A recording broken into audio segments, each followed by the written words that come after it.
সমন্বয়ক মায়ের ডাক। আমার সাথে যে ফ্যামিলি থেকে দেখছেন ভিকটিম ফ্যামিলি, আপনারা 12 বছর ধরে দেখছেন যে আমরা অনেকবার আপনাদের সাথে মিলিত হয়েছি প্রেস কনফারেন্সে, হিউম্যান চেইনে, আমাদের ভাইদের ফিরে পাওয়ার জন্য। দেশ আমরা দ্বিতীয়বার স্বাধীন হয়েছে, কিন্তু গত 5 দিনেও কিন্তু আমরা 3 জন মানুষ বের হয়ে এসছে সিক্রেট ডিটেনশন সেল থেকে, কিন্তু আমরা আমাদের ভাইদেরকে ফেরত পাইনি।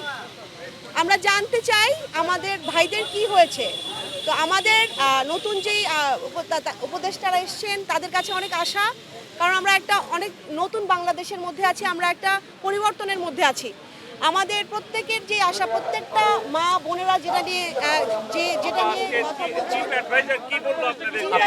আমাদের 3টা দাবি ছিল, 3টা কথা ছিল, যেন যারা এই অপরাধ করেছে জিয়াউল হাসানের মতো তাদেরকে অ্যারেস্ট করা হোক 24 আওয়ার্সের মধ্যে, তাদেরকে জিজ্ঞাসাবাদ করে গুমের ঘটনাগুলোর সত্যটা আমাদের পরিবারের কাছে অফিসিয়ালি দেওয়া হোক, এবং প্রত্যেকটা আয়নাঘরের মতো যে গুম করা হয়েছে বন্দি তাদেরকে মুক্ত করে দেওয়া হোক, স্বজনদের কাছে যেন তাদেরকে ফিরিয়ে দেওয়া হয়, এবং প্রত্যেকটা কেসকে, প্রত্যেকটা ঘটনার যেন বিচারের আওতায় আনা হয়। এই 3টা আমাদের প্রধান দাবি ছিল।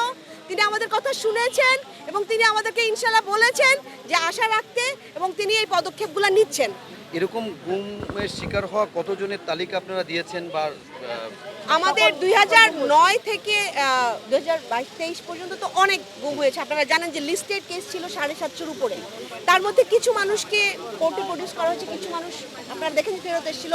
মারুফজামান ভাই এক্স অ্যাম্বাসেডার, তারপরে আইটি যে স্পেশালিস্ট ছিলেন ভাইয়া, তারপরে আপনারা দেখছেন সালাউদ্দিন কাদের সাহেবের ছেলে গত কিছুদিনের মধ্যে যে ব্যারিস্টার আরমান ভাই এসছেন, তারপরে এরকম আরও 3 জন। তো এই যারা এসছেন ফেরত, তাদের কাছ থেকে আমরা জানতে পারি কি অবর্ণনীয় দুর্ভোগের মধ্যে তারা ছিলেন, কীরকম এই সিক্রেট ডিটেনশন সেলের যেই টর্চার সহ্য করেছেন, এবং তাদের কাছ থেকেই আমরা বুঝি যে জানতে পারি যে আরও মানুষ সেখানে আছে।